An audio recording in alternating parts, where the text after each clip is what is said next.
नमस्कार दोस्तों, स्वागत है आपका अनुपम आईएएस एकेडमी पर। अकबर की जब नियुक्ति होती है तो वह लगभग 13-14 साल का बालक होता है। बहुत छोटी उम्र में उसकी जब नियुक्ति हो जाती है तो उसका जो प्रारंभिक प्रशासन है वह उसके मंत्री देखते हैं। इनमें हमको नाम मिलेगा बैरम खान का। बैरम खान वह व्यक्ति था जिसने मुगलिया प्रशासनिक व्यवस्था को भारत में फिर से स्टैब्लिश करने में सबसे ज्यादा मदद की थी। तो हम आज की वीडियो में समझेंगे कि अकबर के प्रशासनिक काल में जो प्रारंभ के 15 साल हैं उसमें वह कौन कौन से व्यक्ति हैं जो उसके प्रधानमंत्री के रूप में नियुक्त होते हैं और अकबर की प्रशासनिक व्यवस्था को मजबूत करते हैं, उसकी प्रशासनिक व्यवस्था को चलाने में उसकी सहायता करते हैं। इसके साथ-साथ हम यह भी समझेंगे कि कैसे अकबर बाद में अपनी प्रशासनिक व्यवस्था या फिर अपनी प्रधानमंत्री की जो व्यवस्था है, उस पूरी व्यवस्था को ही परिवर्तित कर देता है। वह अकबर जो पहले अपने प्रधानमंत्रियों पर बहुत ज़्यादा डिपेंडेंट था, कैसे वह पूरी व्यवस्था को ही समाप्त कर देता है और एक नई व्यवस्था एस्टेब्लिश करता है, वह भी हम समझने का प्रयास करेंगे। तो वीडियो आप पूरा देखिएगा। प्रीलिम्स के लिए भी बहुत सारे आपको फैक्ट्स मिलेंगे यहाँ पर।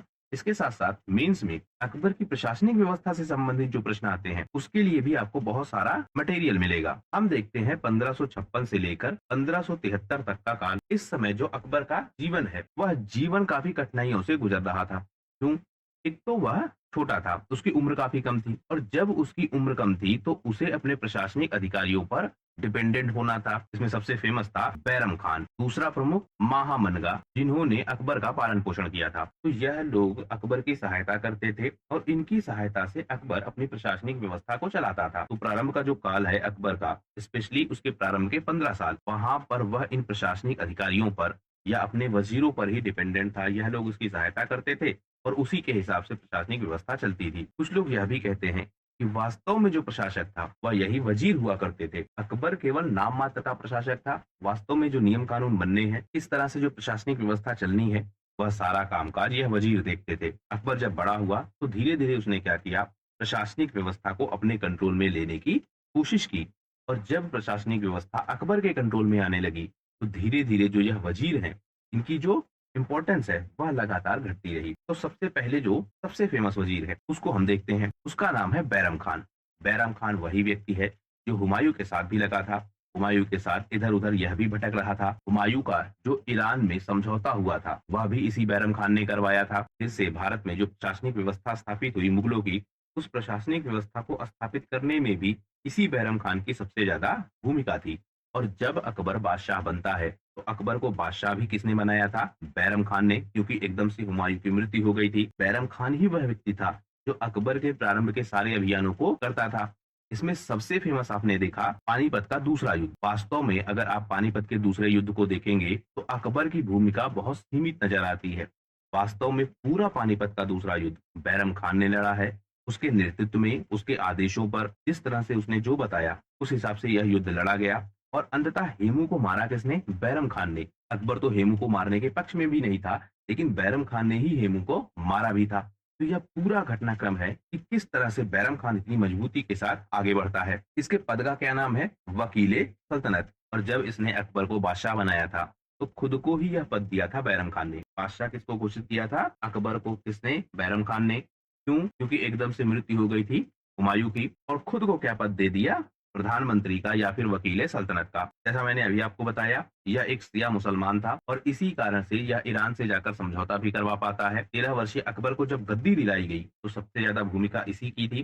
पानीपत की दूसरी लड़ाई मैंने आपसे चर्चा किया, लेकिन धीरे धीरे हम क्या देखते हैं कि जो आपका अकबर है, क्योंकि जैसा मैंने आपको अभी बताया कि जब पानीपत का दूसरा युद्ध हुआ तो बैरम खान ने क्या किया, हेमू को मार दिया, जबकि अकबर नहीं चाहता था कि हेमू को मारा जाए। इसी तरह से ऐसे बहुत सारे निर्णय थे जो बैरम खान स्वयं लेता था और कई बार जो अकबर है वह उन निर्णयों से सहमत नहीं होता था, लेकिन फिर भी बैरम खान निर्णय लेता था। यानी इसका मतलब यह कि जो बैरम खान है इसकी भूमिका कहीं ना कहीं बादशाह से ज्यादा थी। वास्तव में सारी शक्ति केंद्रित थी बैरम खान में। बैरम खान ही सारे डिसीजन लेता था और बैरम खान ही सारी कार्रवाइयों को देखता था। धीरे धीरे जब अकबर बड़ा होने लगा तो अकबर को यह लगने लगा कि बैरम खान ही वास्तव में शक्ति को अपने पास समेटे हुए है, उसके पास अधिकार बहुत सीमित है।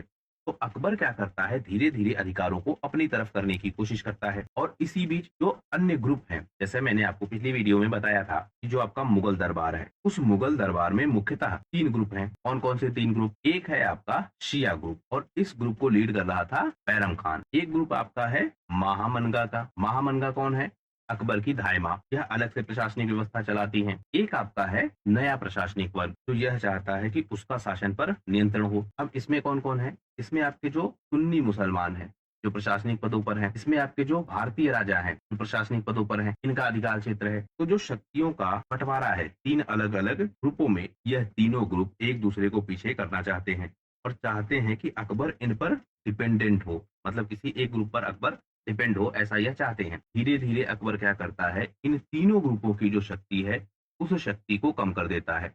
इसी को कहेंगे शासन का केंद्रीयकरण। और इससे क्या हुआ, जब यह सब कुछ करना अकबर ने शुरू किया, तो धीरे-धीरे तनाव पैदा होने लगा और यह तनाव बैरम खान के समय से ही होने लगा। बैरम खान चाहता था कि शक्ति उसके पास हो, या बैरम खान इस तरह से बिहेव करता था कि अकबर को लगने लगा था कि शक्ति उसके पास है और धीरे-धीरे अकबर बैरम खान के विरोध में आने लगता है। इसी क्रम में 1560 में अकबर बैरम खान को हटा देता है और उसे मक्का की यात्रा पर भेज देता है। रास्ते में ही उसकी हत्या हो जाती है और बैरम खान समाप्त हो जाता है। इसके बाद दूसरा व्यक्ति आता है, शिहाबुद्दीन अहमद खान। जब बैरम खान को हटाया जाता है तो इसकी नियुक्ति की जाती है और इसकी नियुक्ति में सबसे ज्यादा योगदान किसका था? माहम अनगा का। दरअसल जो आपका बैरम खान है, उससे माहम अनगा बहुत खुश नहीं थी। माहम अनगा को यह लगता था कि उनकी शक्ति को सीमित कर रहा है कौन? बैरम खान। बैरम खान का प्रभाव ज्यादा है। तो माहम अनगा क्या चाहती थी कि बैरम खान हट जाए। और दरअसल जो बैरम खान को हटाया गया, प्रशासनिक पद से हटाकर मक्का भेजने का जो निर्णय था, उसमें भी माहम अनगा की अच्छी खासी भूमिका थी। तो माहम अनगा क्या चाहती थी कि बैरम खान को हटा दिया जाए और बैरम खान चला जाए। इसी क्रम में बैरम खान हटा दिया जाता है और जब बैरम खान को हटाया जाता है तो इस शिहाबुद्दीन अहमद खान को नियुक्त किया जाता है। अब इसका मतलब यह हुआ कि जो माहम अनगा है, इन्हीं का वास्तव में प्रशासन है, यानी शिहाबुद्दीन माहम अनगा के कहने पर चल रहा है, उन्हीं के कारण इसकी नियुक्ति हुई है। यानी अब ऐसा व्यक्ति है जिसके पास स्वतंत्र निर्णय लेने की क्षमता नहीं है या फिर उसको अनुमति नहीं है। अब इससे क्या होगा, जो निर्णय होंगे वो लेट लिए जाएंगे। बैरम खान खुद से निर्णय लेता था, इससे प्रशासन तेजी से आगे बढ़ता था। लेकिन जो शिहाबुद्दीन है यह दूसरों पर डिपेंडेंट है। कोई भी निर्णय लेना होता था तो यह महामंगा के पास जाता था, उनसे पूछता था कि यह करना है कि नहीं करना है। तो इस तरह से यह एक डिपेंडेंट था। इन सब के बीच ही क्या होता है, जो आपका अधम खान है। अधम खान कौन है? यह माहम अनगा का पुत्र है और अधम खान यह चाहता है, दरअसल माहम अनगा ही यह चाहती है कि अधम खान ऊंचे प्रशासनिक पदों पर बन जाए और अधम खान की अपनी क्या इच्छा है, वह चाहता है कि वह बादशाह बन जाए। तो इस तरह से जो अधम खान है उसकी महत्वाकांक्षा बढ़ती रहती है। इसी बीच एक व्यक्ति होता है अतका खान। अतका खान कौन है? अतका खान प्रशासनिक अधिकारी है, या जो वित्त विभाग है अकबर का, उसको यह देखता है। पूरा लेखा जोखा अतका खान के पास ही दिखता है। इसमें कई सारी कहानियां हैं। कहते हैं कि जो अधम खान है वह कई सारे युद्धों पर जाता था, युद्धों को जीतता था और उनसे मिलने वाला जो धन है, जो लूट मार से धन मिलता था, उस धन में एक बड़ा हिस्सा अधम खान खुद रख लेता था। इसके साथ साथ युद्धों में जो आपका अधम खान है यह अत्याचार भी खूब करता था, मतलब जो विरोधी शक्तियां हैं उन पर खूब सारा अत्याचार भी करता था। अकबर की क्या नीति थी, या हम कहें अकबर की जो राजपूतों की नीति है, वह क्या है? वह चाहता है कि या तो राजपूत उसके अधीन आ जाए, यानी अधीन आ जाए और प्रशासनिक पदों पर नियुक्त हो जाए, वह उनको ऊंचे प्रशासनिक पद दे देता था, यह हो जाए, या फिर वह क्या करता था, उनको समाप्त कर देता था युद्धों के माध्यम से। लेकिन ओवरऑल जो इसका टारगेट था वह यह था कि इन प्रशासनिक पदों पर नियुक्ति हो किसकी? राजपूतों की, और राजपूत उसके अधीन आ जाए। अत्याचार जो करने वाली बात है, उस अत्याचार करने वाली बात में सबसे ज्यादा नाम किसका था? अधम खान का। फिर लूट का हिस्सा जो है वह हिस्सा भी प्रशासन को नहीं देता था। इस सब की रिपोर्टिंग कौन करता था? अतका खान, क्योंकि फाइनेंस डिपार्टमेंट को यही देखता है, तो यह सारा कैलकुलेशन भी समझाता था। इससे जो आपका आदम खान है वह अतका खान से बहुत नाराज था और अतका खान काफी क्लोज था किसके? अकबर के भी। तो जब यह सब कुछ हो रहा था तो अधम खान ने क्या किया? अतका खान की हत्या कर दी। और जब अधम ने ऐसा किया तो अकबर ने अधम खान की हत्या कर दी। बहुत बेदर्दी से मारा किसको? अधम खान को। कहते हैं छत से फेंकवाया, एक बार में नहीं मरा, फिर फेंकवाया। तो इस तरह अधम खान की हत्या हुई। जब यह हत्या हुई तो एक तो अधम खान मर गया और दूसरा जो आपकी माहम अनगा है, माहम अनगा की शक्ति भी कमजोर हो गई, क्योंकि इसका अपना पुत्र जिसके लिए यह सारे प्रयत्न कर रही थी, वह इसका पुत्र भी मर गया।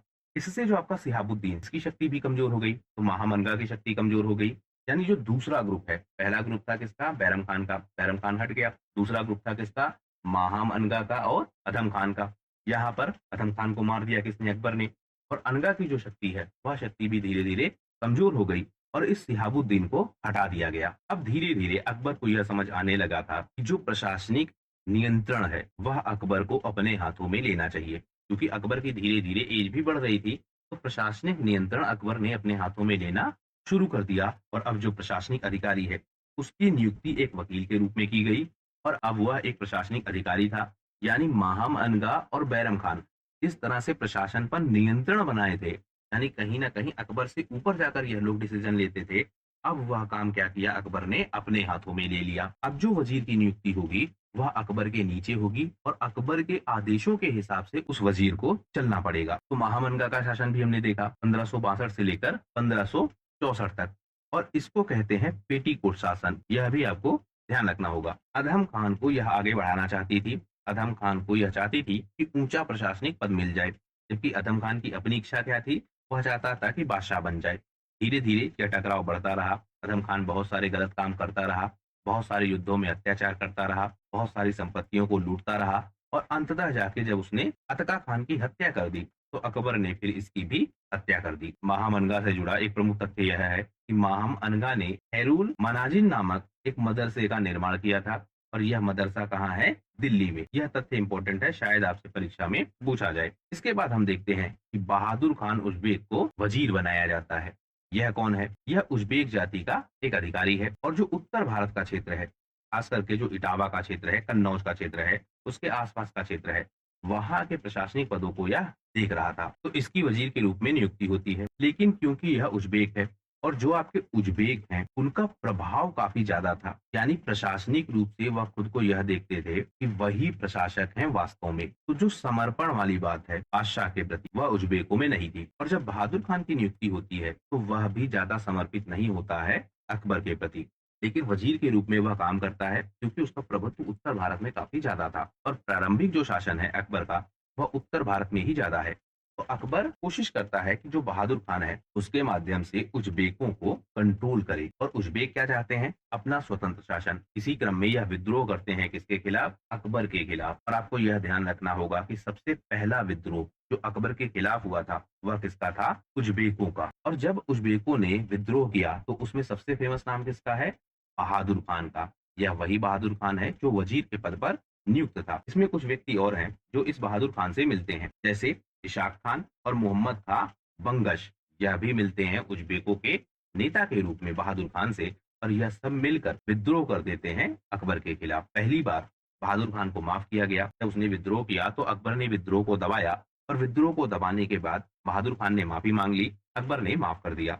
लेकिन फिर से मौका मिलते ही बहादुर खान ने फिर से विद्रोह किया और इस बार उसको माफ नहीं किया गया। पूरी तरीके से इस विद्रोह को कुचल दिया गया। तो दूसरा क्रम हो गया। फिर बनाया गया वजीर मुनीम खान को। यह 1567 से लेकर 1570 तक वजीर के पद पर नियुक्त होगा। मुनीम खान कौन है? यह हुमायूं के समय से उसका सेनापति था और बंगाल और बिहार के क्षेत्र में जो प्रशासनिक व्यवस्था है उसको देख रहा था। मुनीम खान काफी प्रभावशाली व्यक्ति था और हुमायूं के समय से ही यह प्रशासनिक पद पर बना हुआ था। क्षेत्रीय प्रशासन को यह देखता था। अकबर ने क्या किया? इस बार इस मुनीम खान को वजीर नियुक्त किया। अब अकबर ने ऐसा क्यों किया? सबसे पहले उसने बैरम खान की हत्या की, फिर उसने अदम खान की हत्या की, फिर उसने बहादुर खान को हटाया, फिर उसने महामनगा को हटाया या फिर महामनगा का जो प्रभाव था उस प्रभाव को कमजोर किया। तो जो गुटबाजी है मुगल दरबार में वह बहुत तेजी के साथ हो रही। तो अकबर भी अब यह चाहता था कि कोई ऐसा व्यक्ति वजीर के पद पर नियुक्त हो जो इस गुटबाजी को समाप्त कर दे या इस गुटबाजी को कम से कम कर दे। तो उसे एक एक्सपीरियंस आदमी की जरूरत थी, तटस्थ रहे, मतलब किसी की साइड ना ले वह दरबार में। गुटबाजी दरबार की जो है वह दरबार की गुटबाजी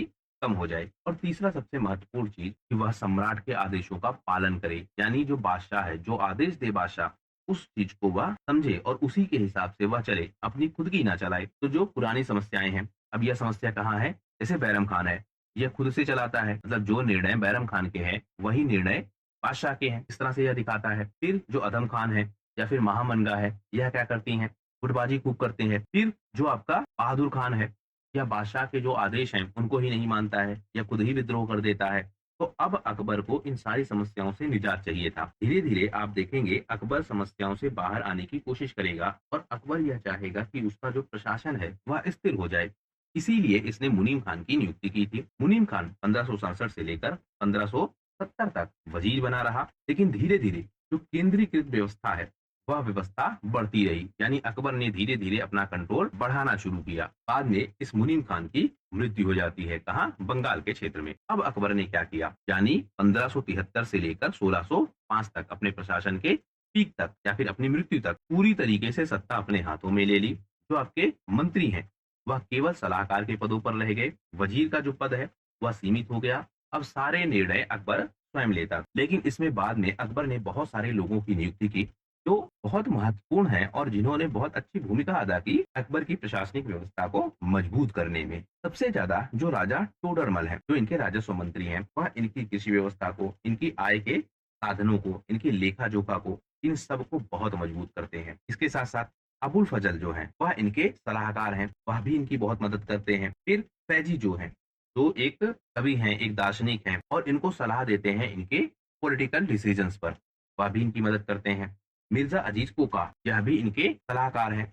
और जो आपके मिर्जा अजीज कोका है, इनको थोड़े समय के लिए वजीर भी बनाया जाता है, लेकिन जो अधिकार क्षेत्र है वह काफी कम होता है। अकबर सारा कंट्रोल धीरे धीरे अपने हाथों में ले लेता है, क्योंकि अकबर पहले से ही ऐसी परेशानियां झेल रहा था। जब उसने वजीर के पद को बढ़ाया था या फिर वजीरों के पास जब ज्यादा शक्ति थी, तो अकबर का जो कंट्रोल है सिस्टम पर, वह सिस्टम पर कंट्रोल कम था। धीरे धीरे अकबर बड़ा हुआ और अकबर ने जो प्रशासनिक व्यवस्था है वह अपने हाथों में लेना शुरू कर दिया और पूरा जो प्रशासनिक स्ट्रक्चर है वह अकबर के कंट्रोल में ही स्टेब्लिश हो गया। तो हमने देखा कि जो इसका पहला चरण है, यानी 1556 से लेकर 1573 तक, इसमें जो व्यवस्था है वह प्रधानमंत्री व्यवस्था कहलाती है। और प्रधानमंत्री व्यवस्था के तहत अकबर ने गद्दी संभाली थी, बैरम खान ने उसको गद्दी दिलवाई थी और उस व्यवस्था के तहत ही वह आगे बढ़ने लगा। इस प्रधानमंत्री व्यवस्था की जो एस्टेब्लिशमेंट है वह इसलिए हुआ था क्योंकि किशोरावस्था में ही इसने गद्दी संभाली थी। बहुत कम एज में इसने गद्दी संभाली थी, एकदम से हुमायूं की मृत्यु हुई थी और उसी क्रम में इसको गद्दी मिली थी। गद्दी दिलवाई किसने थी? बैरम खान ने। इस कारण से जो प्रधानमंत्री व्यवस्था का प्रभाव है वह इसके प्रारंभिक चरण में हमको दिखता है। इसके साथ साथ बहुत सारी और परेशानियां भी थी, जैसे जो आपके अफगान सरदार हैं, जो आपके हिंदू राजा हैं, यह सारे लोग लगातार विरोध में थे। किसके? मुगल साम्राज्य के, यानी उस समय के अकबर के। तो अकबर को ऐसे लोगों की जरूरत भी थी जो निर्णय ले सके, जो उसके साम्राज्य को संभाल सके, उसकी रक्षा कर सके। तो इसलिए जो प्रधानमंत्री व्यवस्था है या फिर वकीलों का जो प्रभाव है, वह वकीलों का प्रभाव हमको काफी ज्यादा दिखता है। इसमें एक क्रम आप और ध्यान रखेंगे, वह क्रम क्या है? 2 चरण है अकबर के प्रशासन के। एक, जब अकबर विस्तार करता है। दूसरा, जब अकबर स्थिरता प्रदान करता है। और जब अकबर स्थिरता प्रदान करता है तब अकबर बनता है महान। जब अकबर विस्तार करता है तो यहाँ पर भूमिका सबसे ज्यादा किसकी है? वजीर की। और यही वजीर विस्तार करते हैं, यानी जब अकबर विस्तारवादी है वहां पर वजीरों की भूमिका ज्यादा है। जब अकबर स्थिरता की स्थिति में आएगा, यानी साम्राज्य को स्थिर करने की कोशिश करेगा और वहां वह महान बादशाह बनेगा, वहां व्यवस्था क्या होगी? केंद्रीकृत। तो प्रधानमंत्री व्यवस्था कब है? जब विस्तार अकबर ज्यादा कर रहा है, यानी अपने शुरुआती चरण में। तो इसके प्रधानमंत्री इसको सपोर्ट करते थे और उस सपोर्ट के माध्यम से यह विस्तार करता था। लेकिन धीरे धीरे गुटबाजी होने लगी और जब यह गुटबाजी अकबर ने समझी और उसको यह समझ में आने लगा कि इस गुटबाजी से कहीं ना कहीं उसका ही नुकसान हो सकता है। दूसरा, अकबर बड़ा हो चुका था, वह अपने निर्णय स्वयं से ले सकता था। तो इन सारे कारणों से जो प्रधानमंत्री व्यवस्था है वह व्यवस्था कमजोर हो गई और धीरे धीरे अकबर ने केंद्रीकृत यानी सेंट्रलाइज्ड व्यवस्था स्थापित कर दी। तो पहला चरण जहां पर वजीरों का प्रभाव ज्यादा है। दूसरा चरण जो 1573 से लेकर 1575 तक है, इसमें इसने जो वकील हैं उनकी नियुक्ति तो की, लेकिन उनका जो कंट्रोल है वह आ गया अकबर के हाथों में। तो पहली स्थिति यह है कि अकबर का जो प्रशासन है वह वजीरों के हाथ में है। दूसरी स्थिति क्या है? अकबर ने वजीरों की शक्ति को कम किया। और तीसरी स्थिति क्या है? अकबर ने वजीरों की जो व्यवस्था है उस व्यवस्था को ही लगभग समाप्त कर दिया। तो दूसरे चरण में अब यहाँ भी आप अकबर की समझदारी देखेंगे। अकबर ने एकदम से नहीं हटाया, चरणबद्ध तरीके से उनको हटाया। पहले चरण में उनकी शक्ति कम की, यानी पहले उनका प्रभाव ज्यादा है, फिर धीरे धीरे उनकी शक्ति कम की, फिर धीरे धीरे उनके पद को ही समाप्त कर दिया। तो जो दूसरा चरण है उस चरण में अकबर ने इन वजीरों की शक्तियों को कम करने का प्रयास किया। धीरे धीरे यह वजीर प्रांतीय क्षेत्रों में रह गए, अकबर का प्रभाव बढ़ता रहा और अकबर ने केंद्रीकृत प्रशासनिक व्यवस्था स्थापित कर ली। केंद्रीकृत प्रशासनिक व्यवस्था स्थापित करने के बाद धीरे धीरे अकबर ने वजीर के पद को ही लगभग समाप्त कर दिया और अपने शासन के अंतिम चरण में पूरा कंट्रोल अपने पास ही रखने लगा। तो इस तरह से अकबर के जो प्रमुख प्रधानमंत्री हैं वह कौन कौन से हैं, वह हमने देख लिया। कैसे अकबर ने इनको कंट्रोल किया, कैसे अकबर ने पूरी प्रशासनिक व्यवस्था को परिवर्तित किया, यानी विकेंद्रीकृत अर्थात डिसेंट्रलाइज प्रोसेस से सेंट्रलाइज प्रोसेस कैसे स्टेब्लिश किया अकबर ने, उसे हमने समझ लिया। इस वीडियो में फिलहाल सिर्फ इतना ही। अगले वीडियो में हम देखेंगे कि अकबर कैसे विस्तारवादी बनता है, कैसे अपने क्षेत्रों का वह विस्तार करता है और अलग-अलग क्षेत्रों पर कैसे वह आक्रमण करता है। इस वीडियो में फिलहाल सिर्फ इतना ही। वीडियो यदि पसंद आया हो तो प्लीज शेयर कीजिए अपने दोस्तों के साथ, सब्सक्राइब कीजिए इस चैनल को। आपका हमसे जुड़ने के लिए बहुत-बहुत धन्यवाद। आपका दिन शुभ हो।